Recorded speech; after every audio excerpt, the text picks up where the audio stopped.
Hey guys, welcome to my kitchen. If you're new here, I am Cody, and today I'm going to work on batch cooking some lunch stuff. So we are pretty busy around lunchtime. We're a homeschooling family, and it really doesn't matter how hard I try to schedule it. Lunch always sort of seems to be a problem spot for us, and a lot of times we will do just kind of a snacky lunch with some popcorn and some smoothies, and we just don't require a lot for lunchtime, but sometimes we definitely do. And so I want to try to get some things in my freezer for days like that today.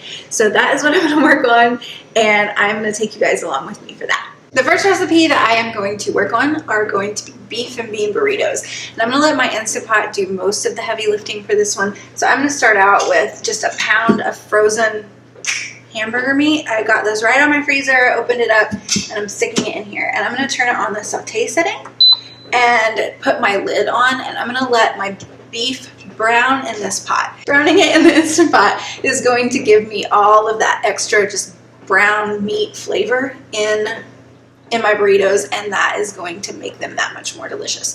So I am going to get that started, and while I'm doing that, I'm going to start working on the next thing. The next recipe that I am going to work on is my kids' favorite thing to have for lunch, and that is what we call pizza dippers.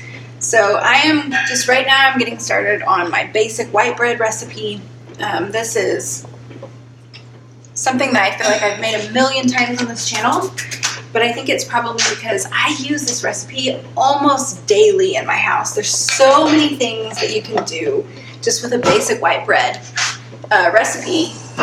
You can make about a million things if you have a really good basic bread recipe. So I am going to work on getting this kneaded and finishing this up, and I'm going to set this aside and let it start to rise, because we need this for our pizza dippers, but it's going to take us a little bit of time to get to that point. So I'm going to get this rising so that I can get started on the next thing. Okay, our bread dough is finished. So I am going to set this aside and let it start to rise. And while that is rising, it'll give me some time to work on some other things. So our meat is also cooking. I can't do two things at once. So the meat in the Instant Pot is also starting to brown. I can start to smell it.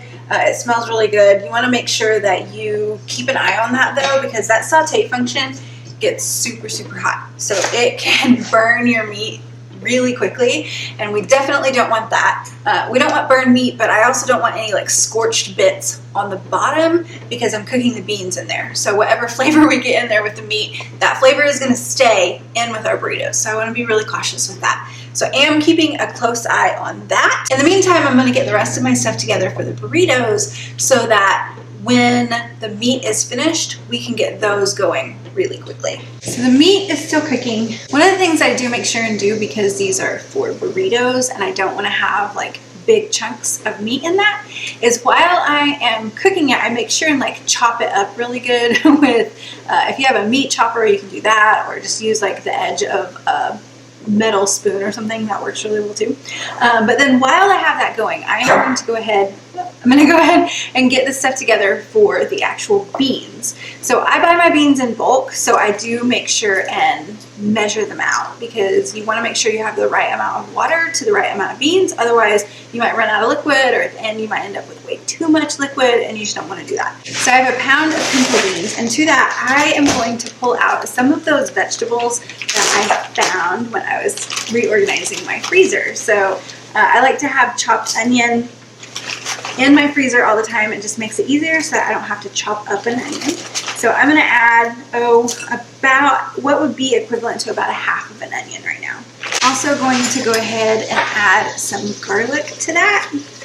Really the only things that you have to be really cautious about on your measurements are the actual beans and the water. So everything else can kind of just be to taste. So if you don't like garlic in your beans, you can leave that out. If you don't want any kind of spice at all, you can leave this out, but I am going to add just a frozen jalapeno.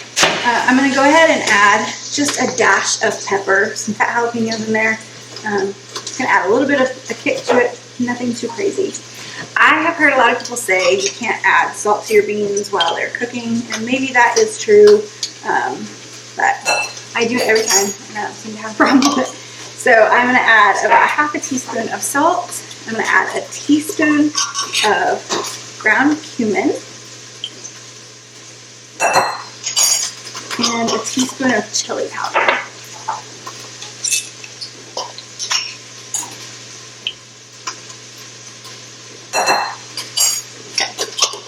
So I have all of my stuff all measured out. That's just gonna make whenever my meat is done, everything is just gonna be that much quicker. So I'm going to set this aside and give my meat a stir, and I think it's gonna be time to add this stuff to it.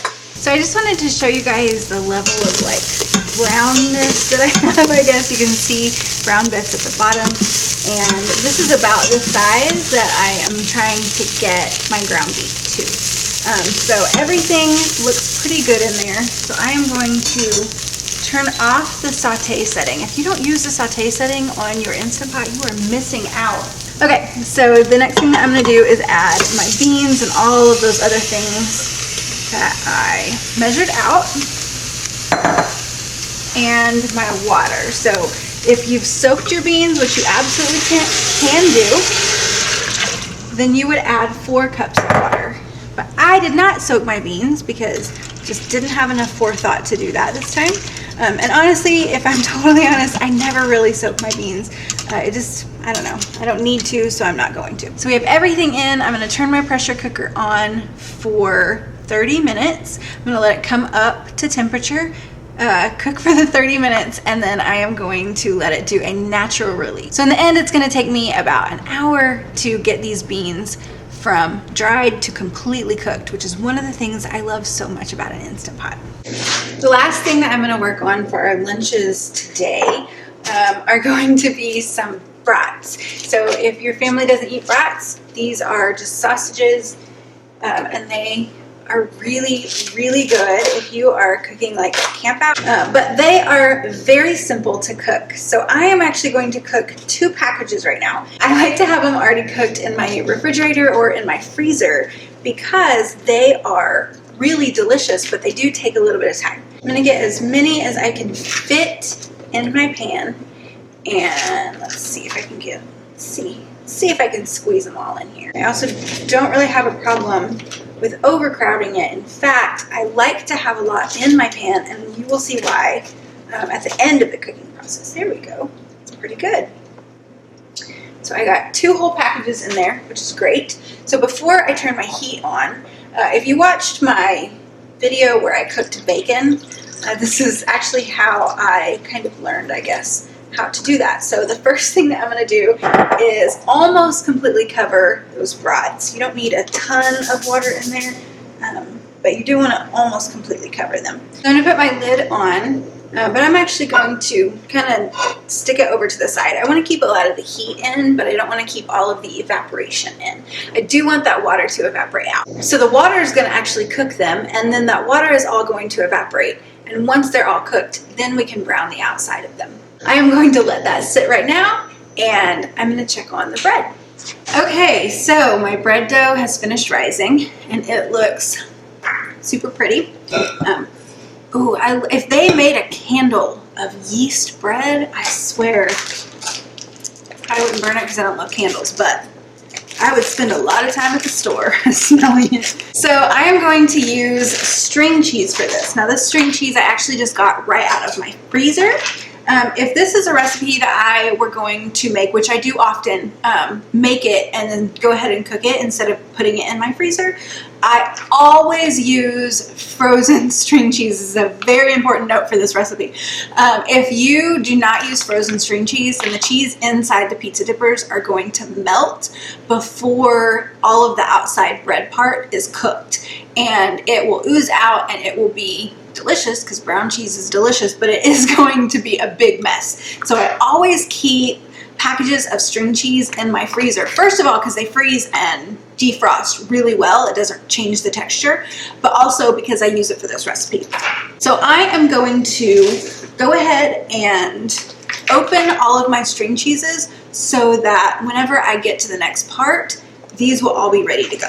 While I'm doing this, I am still keeping a close eye on my brats, and I can smell that onion and jalapeno in the burrito filling. So I know that that is cooking really well. I'm definitely not a huge fan of freezer meals. I have found, for us anyway, at least what we have tried, if it is something that I have pre-cooked and kept in the freezer, like a whole recipe altogether, then I find, unless it's a lasagna, that is probably the caveat to that, I have found that it just doesn't always have the best flavor and texture whenever I take it out and reheat it.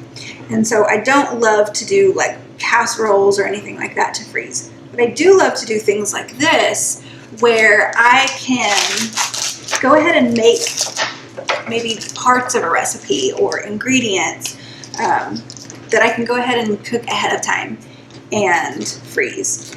And specifically these pizza dippers and burritos, I have found both work extremely well as, like, I guess a freezer, if you want to call it a freezer meal.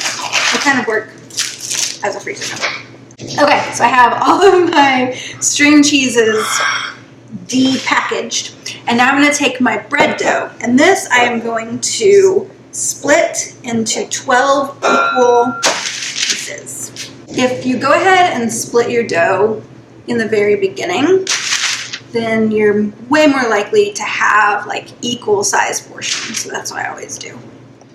So I'll split it into fourths, split it into half, I'll split it into half again, and then each of those will split into thirds, and that will give us our 12 pieces. So I have 12 equal portions, and they are all about this size, and I am going to just kind of flatten them out in my hands just a little bit, just like this. This is not really all that particular. You just want to make sure that you don't have any holes in it, because if that cheese gets through that bread part from any kind of a hole, it will absolutely ooze out. So I'm going to completely encase my string cheese just like that in my bread dough. And I'm going to stick it on a cookie sheet lined with parchment paper. And so far, if I were going to bake these just like this immediately instead of freezing them, this is exactly the same thing that I would do. So I am going to finish these up, and then I'm going to take this whole sheet pan and put it in the freezer just like this, uncovered. And I'm going to let these freeze completely solid. I have my pizza dippers all completely put together, so I am going to put them in the freezer right now, just like this, completely uncovered and everything, for a couple of hours just to get them frozen through completely. Once they have frozen through completely, I will take them out. You can either vacuum seal them if you are going to keep them in your freezer for any longer than, I would say, about 2 weeks. Otherwise, you can just stick them in a Ziploc bag, stick them back in your freezer, and then when you're ready to bake them, just preheat your oven to 425, put them back on a lined baking sheet, and just cook them for about 20 minutes, just until the tops are nice and golden brown. I like to brush on a little bit of melted butter and then sprinkle on some Parmesan cheese and a little bit of garlic powder on the top. That is my favorite way to have them, but then we also just dip them in a really good pizza sauce, and that's why we call them pizza dippers. So that's what I'm going to do with them right now. I'm going to stick them in the freezer. If you did want to just go ahead and bake these immediately, you just skip the freezer step, preheat your oven to 425, and just cook them immediately. That's totally fine too. So I'm going to get these in the freezer, and then I am going to check on my brats. My pizza dippers are in the freezer, so they are freezing, and that is all I am going to do with them today until they are frozen through. So I'm pretty much done with that one, so I'm going to move on to my brats, and you can see the water is boiling, and they're that like fun gray color of meat. It's definitely not cooked through. I would not eat this right now. It does not look like the most appetizing thing ever, but we have to go through this step to get to the good stuff. That water is going to continue to cook the sausages all the way through, and then when the water evaporates, they're going to start to brown. So I'm going to go ahead and leave my lid off of my pan for right now so that all of that water can evaporate. I'm going to give these a little bit of a turn just to flip them over, and then we're going to let that sit and finish cooking. All of my actual tongs are in the dishwasher, so I'm going to use my fun Christmas ones. These are just kind of some funny mini ones, but I'm going to get these flipped over and make sure that they are cooked all the way through, because again, that part is super important. They're not the best tool to use, but that's okay. And you can see that they're already, I don't know if you can see that, but they're already kind of starting to brown a little bit. Not a ton, but a little bit. And as that water goes down, they will really start to brown a lot more. Okay, we're gonna let those sit and finish cooking. So this is about the point that I am going to stop these. You can see that I'm getting some really good brown parts on them. Ooh, that one's really good. And I'm gonna put them on just a lined plate. And the reason that I don't want these to go any further, if I were gonna eat them right now, I would finish completely browning them. But the reason I don't want them to go any further is because whenever I reheat them, I don't want them to taste burnt at all. So I am going to pull them off. I might give a couple of these a couple more minutes, but for the most part, I'm gonna go ahead and pull them off right now and set them aside and let them start to cool. And then I will stick these in a Ziploc bag and put them in my freezer, and they will be ready to take out and reheat, finish browning up for any day for lunch. I will say I'm not super excited about washing this pan. Every time I make these, I think, oh, that's not going to be fun to wash. But truthfully, if you just soak it with a little bit of Dawn, this comes up pretty quick. My burrito mixture is still a little bit warm. That's okay. I'm going to go ahead and get these finished up. Okay, so I mean, this is very, very simple. You can add cheese if you want to. I am not going to. That can be something that we can add on top later. But basically, I have just several sheets of tinfoil laid down. This is just the easiest way that I have found to do it. Then I'm going to add my burrito filling just right in the middle. You can get as crazy as you want, I guess, with the amount of filling that you put in. But I'm going to do about 1 big spoonful. I'm going to roll my burritos up, and then since it's just already on top of the tinfoil, I can go ahead and fold that up, move that aside, and I'm ready for my next one. So I am just going to keep doing this until I have finished all of my burrito filling. That's it. We finished all of our lunch things. I am just taking the pizza dippers that have completely frozen solid off of the tray and putting them in a Ziploc bag to get them back in the freezer. But we ended up with 12 pizza dippers, 10 brats, and 14 beef and bean burritos. So if you guys are just curious about portions, that's what we ended up with. So that's going to get to end up being our lunch for the rest of the week. And I won't have to worry about lunch when it comes time for that, and we can just focus on the things that we are working on. So that is it for today, guys. Thank you so much for watching, and I will see you next time.